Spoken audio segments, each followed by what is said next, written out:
este Conexão Futura ao vivo aqui pelo canal Futura e também pela internet no nosso site. E no programa de hoje a gente fala sobre transtornos alimentares em homens. Distúrbios como anorexia e bulimia são cada vez mais comuns entre eles. Ficar sem comer, provocar vômito, compensação por excessos e até abuso de suplementos alimentares são algumas das formas como esses problemas podem aparecer. Por serem questões mais associadas às mulheres, a resistência em procurar ajuda é grande. Não existem muitos dados sobre o tema, mas aqui no Rio de Janeiro, por exemplo, o percentual de homens entre os pacientes atendidos com diagnóstico de anorexia ou de bulimia pode chegar até 15% nos ambulatórios do Grupo de Obesidade e Transtornos Alimentares do Instituto Estadual de Diabetes e Endocrinologia e do Instituto de Psiquiatria da Universidade Federal do Rio de Janeiro. Então aqui no estúdio a gente fala sobre causas, prevenção e formas de tratamento dos transtornos alimentares. Para essa conversa recebemos aqui a Paula Melim, que é psiquiatra. Aqui ao meu lado está a Simone Freitas, que é psicóloga e coordenadora do setor de transtornos alimentares e obesidade da Santa Casa de Misericórdia do Rio de Janeiro. E também conosco a médica da Sociedade Brasileira de Endocrinologia e Metabologia, Ruth Capauchi. E você em casa, como sempre, também é nosso convidado, então aproveite para tirar suas dúvidas, participe da conversa, mandando mensagens, comentários e opiniões para a gente. Você já sabe, na internet tem duas formas de mandar o seu recado. A primeira delas é na rede social, no facebook.com/canal Futuro Oficial. Você acessa aí, já encontra esse post aqui, ó, da fita métrica na cintura desse rapaz. Você pode curtir, comentar, compartilhar aqui, deixar o seu recado. Daqui a pouquinho eu repercuto suas questões no estúdio com as nossas entrevistadas. Outra forma de mandar recados online para a gente, no microblog, no Twitter, mande mensagens para @canalfutura.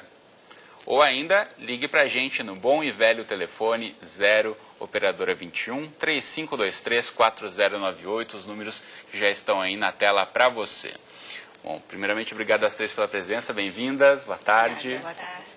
Quero começar perguntando para vocês se vocês concordam que é um tema de difícil discussão entre os homens. A gente tentou na produção trazer algum personagem, alguém que passou por um problema como esse de transtornos alimentares, que fosse homem, tivemos muita dificuldade. Vocês acham que é difícil os homens admitirem, falarem desse problema, Simone?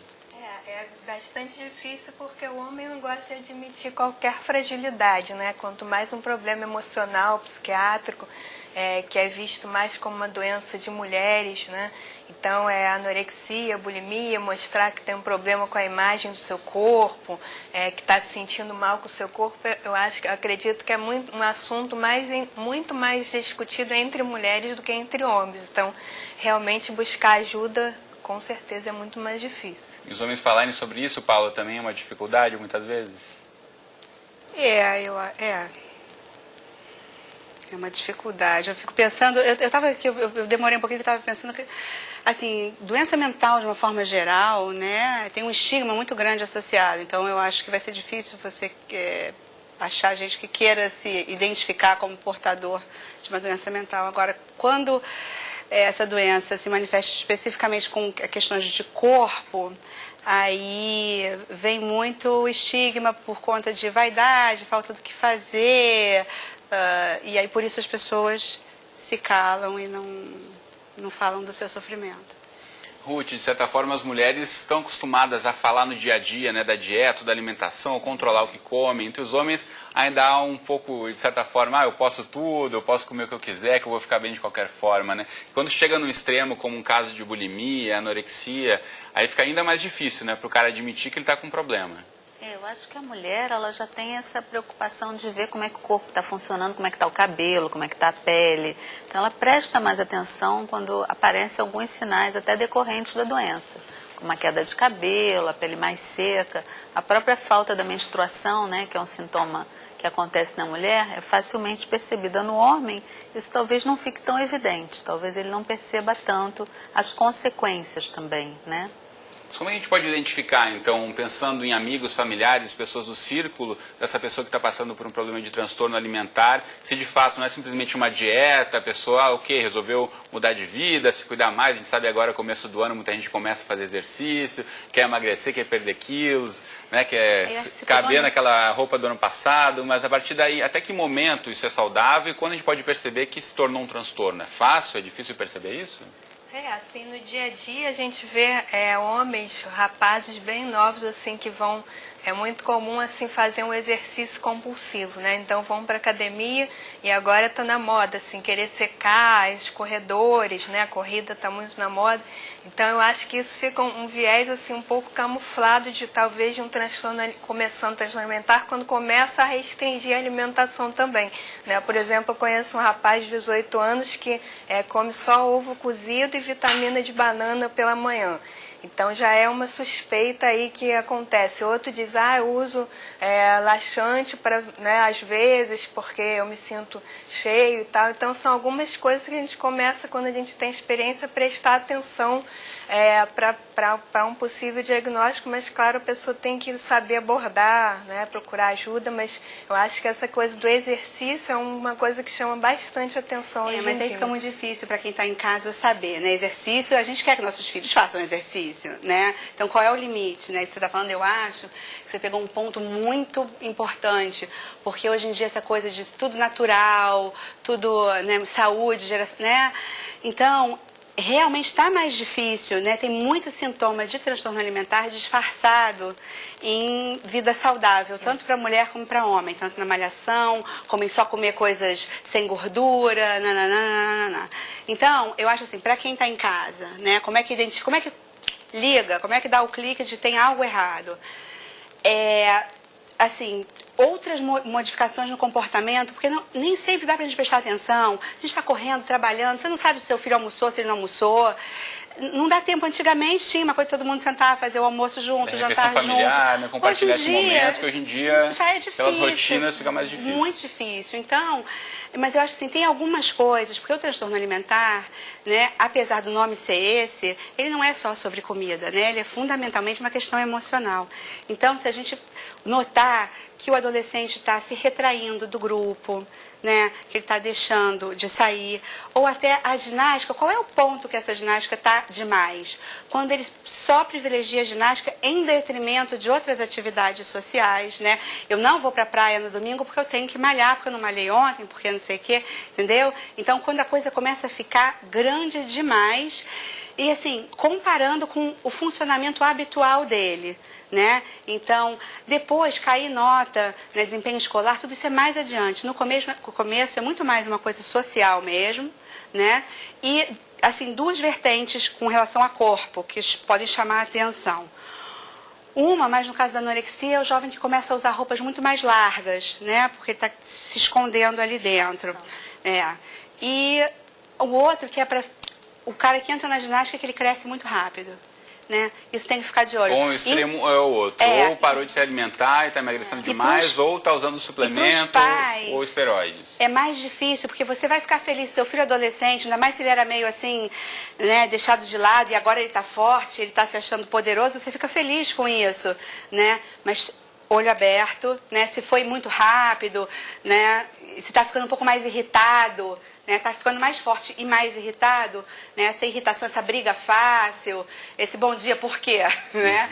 Isso já é... Pode ter uma relação com uma bomba aí. Uma característica importante também é o medo, quase assim, assustador de ganhar gordura, né? Essas pessoas têm pavor de ganhar gordura. Então, qualquer coisa que represente ganhar um pouquinho mais de peso ou de gordura, elas se assustam. Então, isso acho que é um sinal importante também de se olhar no filho, né? Se você oferece uma comida, um doce, etc. Não posso, etc. Isso sistematicamente, isso também pode significar que... Tá certo que a gente sempre fala de alimentação saudável, cuidados com gordura, com fritura, enfim, mas também não pode chegar no extremo de se privar completamente, né, que até pode virar um perigo, perder completamente a gordura do corpo, o funcionamento do organismo, né? Eu quero mostrar para você de casa agora umas imagens que a Paula trouxe para a gente, que mostram um pouquinho do padrão do estereótipo do homem ao longo do tempo, através de personagens infantis e brinquedos. Primeiro é um boneco que muita gente da década de 70 e 80 deve lembrar, que é o Falcon. Vamos colocar na tela. Tá, e aqui a gente pode analisar, Paula, a partir dessas 3 imagens. Então, no canto, né, na esquerda, você tem o Falcon na década de 60, né? que era um herói. Então, ele é uma figura bem máscula, tem o torso em V, né? Ele não é... Ele tem um corpo bem forte, mas aí ele vai ficando cada vez mais musculoso, as coxas, os braços, né? Os braços vão crescendo, as coxas vão ficando mais arredondadas. O pescoço fica largo, e daí quando chega, então, já quase em 2000, ele tá, né, uma figura totalmente distorcida, né, extremamente musculosa, e esse é o ideal, né, que as nossas crianças são expostas hoje em dia. Quando o menino vai brincar, ele brinca com um boneco como esse. Então esse é o ideal dele de corpo, né? E as outras você vai... A gente pode mostrar próximo então, que é o personagem Batman e Robin, que todo mundo lembra da infância, seja a geração que for nas últimas décadas, todo mundo em algum momento brincou com o Batman e Robin, ou viu algum filme, algum desenho animado. Esse aí é da década de 60, 60, né? E aí, em 2005, a gente vai ver como eles já estão hipertrofiados, né? E, inclusive usando nitidamente uma parte artificial aí para fazer o corpo, né? Então, assim, quando a criança vai ao cinema, ela brinca com aquele boneco, ela vai ao cinema para ver esses super-heróis, né? Então, assim, esse é o ideal que eles perseguem, e é um ideal inatingível, tanto que você precisa usar... esse não é um corpo normal, né? Você vê ali no... Vamos voltar à primeira imagem do Batman e Robin da década de 60, pra gente ver novamente, poder fazer a comparação. Ali você vê roupas normais, roupas lisas, ali, apesar de ser uma malha para mostrar que eles são atléticos, que eles são fortes, você não vê marca nenhuma ali de abdômen sarado, como você vê na próxima, que a gente vai ver de novo, então, já ali o Robin e o Batman completamente... Né, isso não é um corpo que você consegue de forma natural. Sem esteroide você não consegue. Sem esteroide você não consegue um corpo desse. Não. E, inclusive, isso assim, é uma coisa que eu acho importante a gente situar, né, esse tema de transtorno alimentar no mundo de hoje, né? Então, por que a gente está falando? Você falou numa prevalência de 15% nos ambulatórios aqui do Rio. Estados Unidos e Europa, na verdade, está chegando a 25% dos casos, né? Então, está subindo muito, né? E, assim, o porquê dessa subida está muito associado a esse ideal que é inalcançável, né? E como é que a gente vê isso? A gente vê isso, por exemplo, nas revistas, as revistas masculinas, né? Com muito mais artigos sobre beleza, sobre corpo, e até revistas, né? Do mesmo modo que tem Playboy, tem Playgirl, né? E as páginas centrais da Playgirl hoje em dia, quer dizer, houve um aumento enorme da muscularidade com perda de gordura, né? E o tanto que houve de mudança nos últimos tempos, os corpos que você vê hoje só se consegue com esteroide.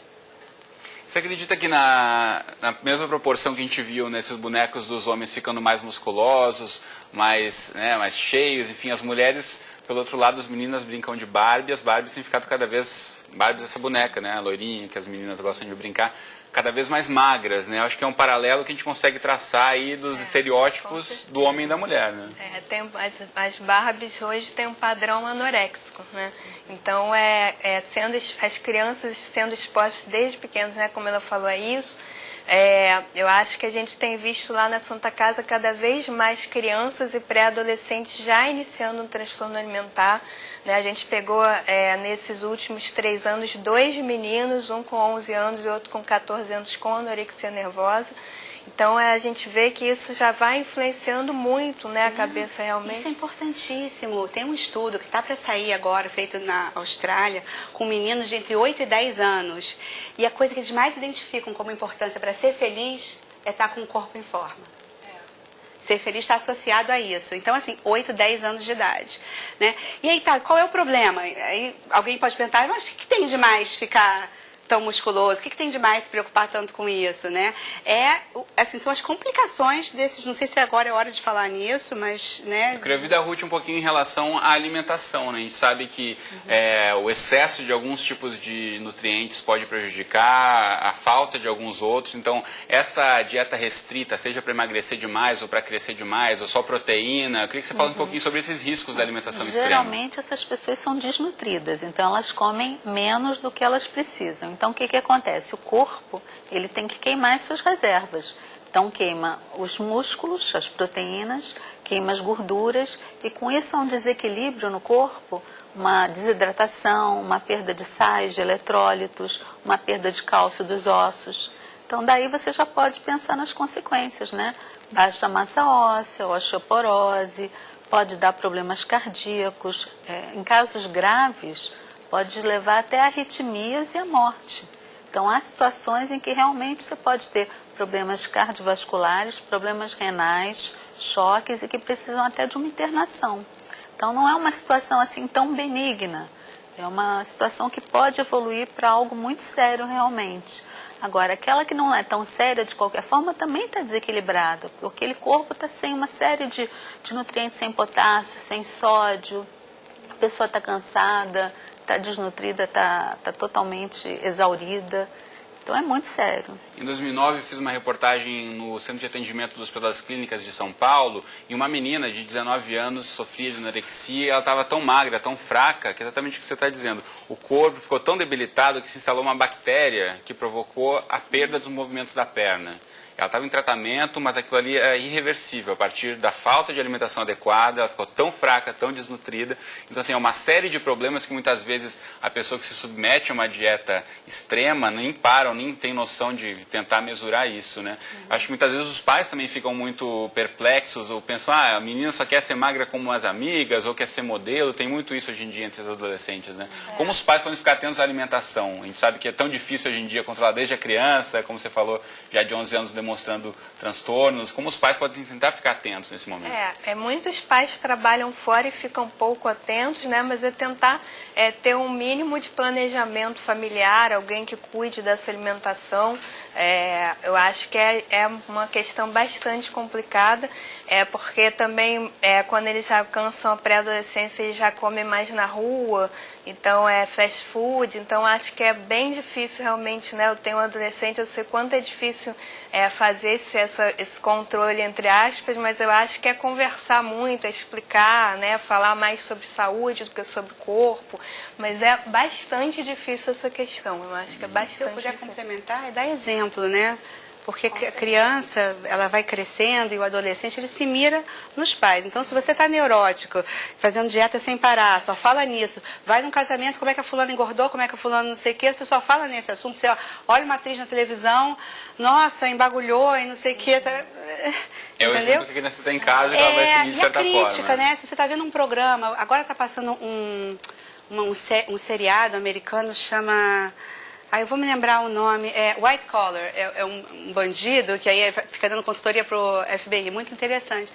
O rapaz é magro, ele parece muito de torso nu, muito, ele é tão magro, né, assim, então a gente percebe, isso é algo, se você está vendo um filme com o seu filho e você observa, isso comenta, né, assim, conversa, né, antes de aceitar aquele padrão externo isso, como discute, normal, poxa, né? como é que é isso, o que é isso, tal. Eu acho que o jovem gosta de discutir. Bom, e você de casa pode e deve participar aqui do nosso bate-papo, mandando recados para a gente pelo Twitter, pelo Facebook ou pelo telefone, assim como já fez o Dinei Silva pelo Facebook. Obrigado, Dinei, pela participação.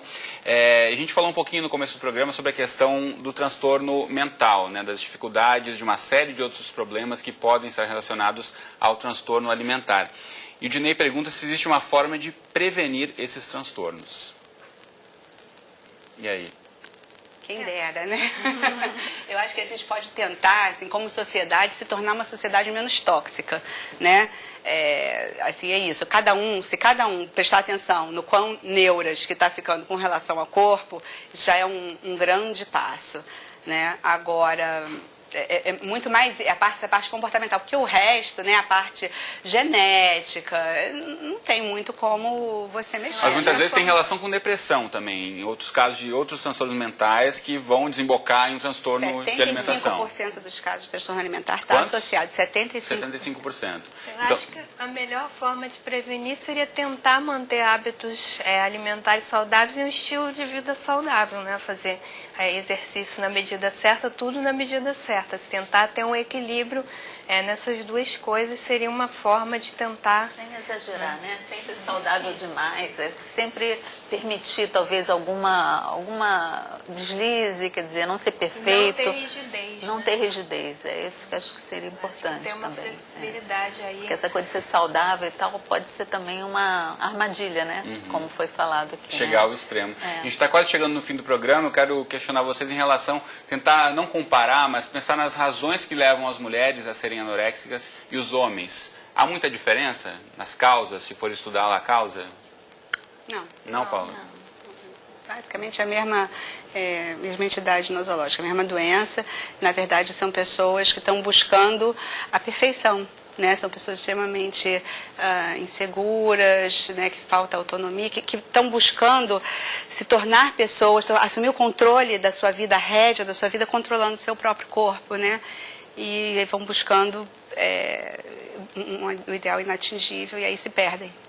Na verdade, é um conjunto de fatores biológicos, psicológicos, sociais, familiares que vão desencadear um transtorno alimentar em algum momento da vida, né? Então não tem diferença. Eu acho que a única diferença talvez é que a sociedade ela estimula mais esse comportamento pelas mulheres, né? Nos homens está estimulando mais os músculos, né? Mas esse corpo tão fino, etc., vem sendo estimulado pela sociedade. Eu acho que a gente tem que parar um pouco realmente com isso. Para se pensar. Eu acho que os desfiles de moda, de modelos, já também em alguns lugares fizeram isso. As modelos muito magras, elas foram excluídas, né? Aquelas com cara assim de doentes e tal, já foram excluídas. Eu acho que agora tem que fazer isso nas outras instâncias, nas revistas, né? Nos modelos da sociedade de uma forma geral. O Marcelo Almeida pelo Twitter, obrigado Marcelo pela participação, ele pergunta se as normas da sociedade que enfatizam a importância da aparência física são os principais causadores de transtornos alimentares ou se é muito mais uma questão individual. O que vocês acham? São um dos causadores, né?